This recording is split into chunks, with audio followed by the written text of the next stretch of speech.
जलन। ममता बहुत ही सीधी और प्यारी लड़की थी, वहीं सुनील एक सरल और आगे बढ़ने की सोच रखने वाला लड़का। सुनील, बेटा सुनील कहाँ है? अरे जरा एक गिलास पानी तो दे दो। हाँ माँ, अभी आया। क्या माँ, पानी तेरे सर के पास ही तो रखा है, क्या हो गया है? तबीयत खराब है क्या? अरे नहीं नहीं, वो उठने का मन ही नहीं कर रहा था तो देखा ही नहीं।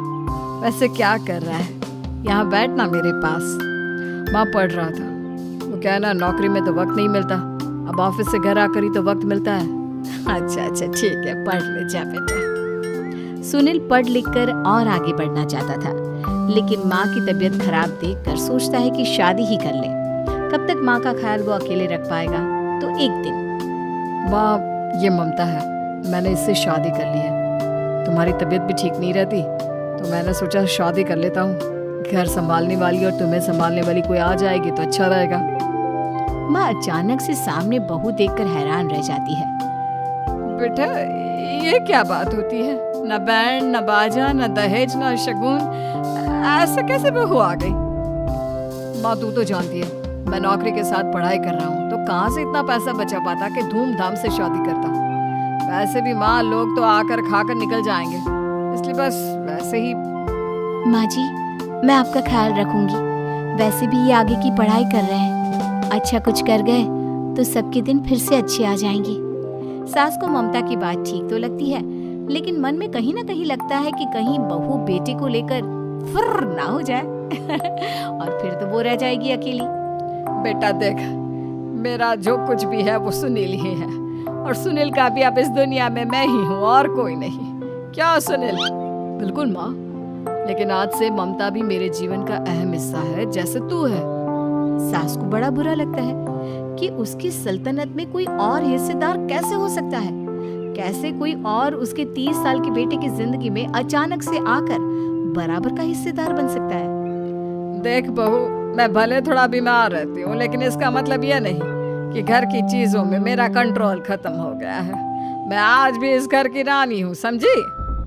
बेटा सोचता है कि ये माँ को अचानक से क्या हो गया। कल तक जो माँ कहती थी कि जिंदगी का कोई भरोसा नहीं, वो अचानक से जंग के मैदान की झांसी की रानी कैसे बन गई? माँ क्या हो गया? सब ठीक है ना? अचानक कैसी बात कर रही हो? ममता का आज पहला दिन है, स्वागत करो उसका। आसपास की आंटियों को बुलाओ, नई दुल्हन की मुंह दिखाए करवाओ। खैर, सास होने का फर्ज निभाती है और बाद में एक सहेली के साथ बाहर निकल जाती है। क्यों री, बताया नहीं कि बेटे का ब्याह कर रही हो? वैसे तो सारा दिन हम ही में घुसी रहती हो। अरे मुझे भी तो अभी पता चला, क्यों अचानक सर पर लेकर आ गया। कहता है बहू है माँ तुम्हारी, अब इसको भी इतना ही मैं प्यार करता हूँ जितना तुझे करता हूँ। लो जी, ये क्या बात हो गई?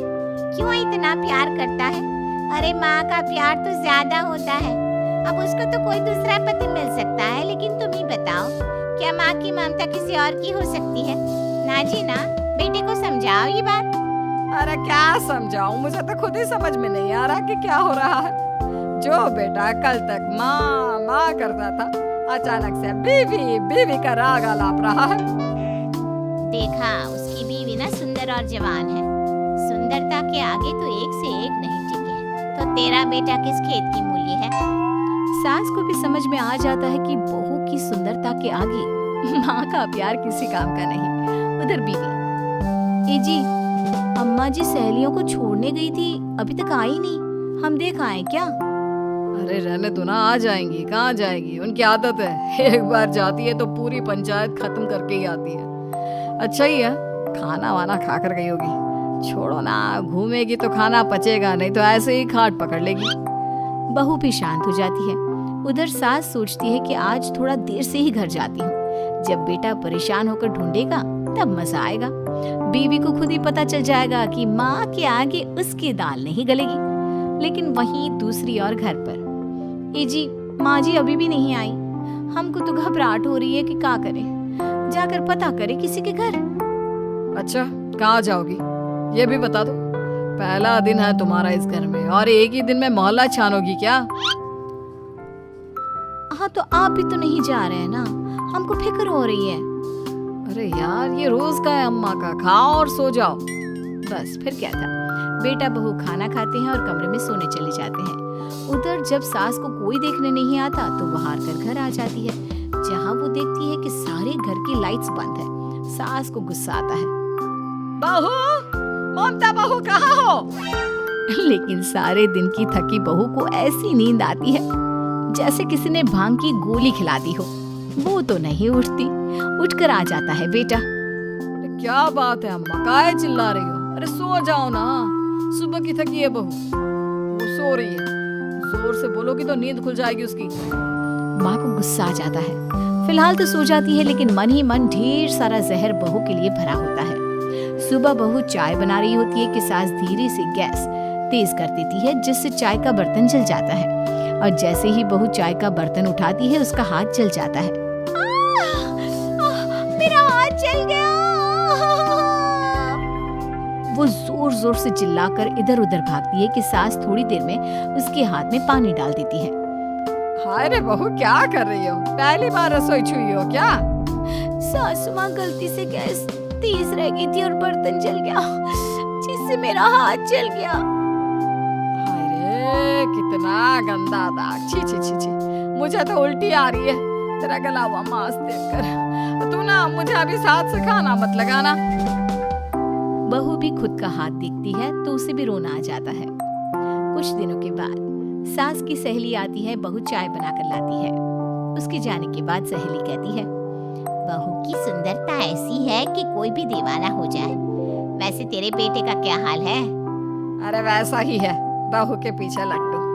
क्या करूं, कुछ समझ में नहीं आ रहा। मैंने तो बहू के चेहरे पर दिवाली के पटाखे की चक्री फेंक दी, उसका पूरा चेहरा जल गया। अब देखो ना रही सुंदरता, और ना ही अब मेरा बेटा उसे पूछता है। अरे अब तो वो उसे छोड़कर दूसरी भी देखने को बोल गया है मुझे। बहू सारी बात सुन रही होती है। आंटी एक बात बताइए, क्या भरोसा है कि दूसरी सही आए और आपके अनुसार रहे? देखिए आंटी, मेरी सासू माँ को गलत बात सिखाने की जरूरत नहीं है। हमारा परिवार साथ में खुशी से रह रहा है। देख बहू, मेरी सहेली की बेइज्जती ना कर, वही अच्छा रहेगा तेरे लिए, समझी? बहू नहीं मानती है। वो बार बार उनकी सहेली को घर से निकल जाने को कहती है। तभी सास की सहेली पास के चूल्हे से लकड़ी लाकर बहू के चेहरे पर लगा देती है। बहू जोर जोर से रोने लगती है। अरे ये क्या कर दिया? मैंने कहा किया, ये तो तूने किया। तू ही नहीं चाहती थी कि बहू बेटी के साथ रहे, भला मैं क्यों करूंगी? मैं तो चली, निपटो अब। बहू रो रही होती है, दर्द से चिल्ला रही होती है, लेकिन सास उसे डॉक्टर के पास नहीं ले जाती। तभी पति आता है। क्या हो गया ममता? ये दाग कैसे लगा? कैसे जली? ममता कुछ नहीं कहती, बस दर्द से करा रही होती है। पति माँ की तरफ देखता है। हो ना हो माँ, ये पक्का आपका काम है। आप ही ममता से जला करती थी ना। देखना माँ, अब पुलिस आएगी, केस बनेगा, लेकिन पहले मैं ममता को अस्पताल लेकर जा रहा हूँ। सभी अस्पताल जाते हैं, जहाँ डॉक्टर ममता की सास से कहते हैं, आपने तो नहीं जलाया ना बहू को? अब ममता की सास के तो पसीने छूट रहे होते हैं। वो घबरा कर कहती है, ना ना डॉक्टर साहब, कैसी बात करते हैं? हम क्या जलाएंगे अपनी बहू को? डॉक्टर ममता के पति से पूछते हैं, देखिए, क्योंकि ये ससुराल में जली है तो मामला पुलिस का बनता है, तो आप पहले पुलिस को बुलाइए, तभी इलाज पूरा होगा। सास डर जाती है कि अब तो बच्ची जिंदगी जेल में ही रहना होगा। रहने दीजिए ना, पुलिस को क्यों बुलाना? सारी हंसी खत्म हो जाएगी जब पुलिस के डंडे पड़ेंगे। बहू को जलाना भले ही बहुत आसान हो, लेकिन उसके बाद सारी जिंदगी जेल की हवा खाना। सास डर जाती है। पुलिस आती है। पास लेटी दर्द से करा रही ममता स्टेटमेंट देती है। तो क्या हुआ था? कैसे जली आप? ममता पास खड़ी सास को देखती है। बेटी बताओ, कैसे जल गई तुम? ओए, काका का किरण वाली शाहरुख, चुप, बिल्कुल चुप। सास चुप। सभी इंतजार करते हैं कि ममता क्या बोलेगी। जी मैं खाना बना रही थी, लकड़ी उड़कर मेरे ऊपर गिर गई और मैं जल गई। सास बहू की बात सुनकर रोने लगती है। देखा माँ, कितनी समझदार है ममता। ये चाहती तो, हाँ बेटा, ये चाहती तो मैं आज जेल में होती। मुझे माफ कर दे। मैं आगे से अभी कभी ऐसा नहीं करूंगी। बहू के साथ मिलकर रहूंगी। मुझे माफ कर दे।